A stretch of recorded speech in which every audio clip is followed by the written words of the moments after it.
Better coaching இருந்துச்சு sir. எனக்கு நான் நான் எந்த நாலேட்ஜ் இல்லாம தான் வந்தேன். ஆஃப்டர் ஜாயின் பண்ணதுக்கப்புறம் ரொம்ப நாலேட்ஜ் கிடைச்சது. டெக்னிக்கல் நாலேஜ் நான் நிறைய கற்றுக்கிட்டேன். அண்டு ஸ்டாஃப்ஸும் ரொம்ப ஃப்ரெண்ட்லியாக இருந்தாங்க.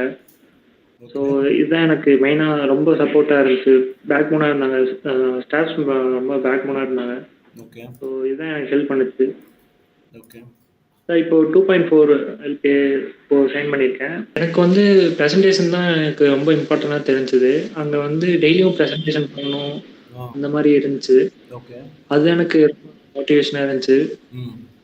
டெய்லி அப்பப்போ பண்ணுற இப்போ இன்னைக்கு கிளாஸ் எடுக்கிறாங்கன்னா இன்னைக்கே போயிட்டு இன்னைக்கே அதை வந்து குரூப்பாக பிரிச்சுடுவாங்க. அதில் போயிட்டு நம்ம பார்ட்டிசிபேட் பண்ணி அதில் வந்து எல்லாத்துக்கும் சொல்கிற மாதிரி எல்லாருமே வந்து அங்கே வந்து இது பண்ணுவாங்க.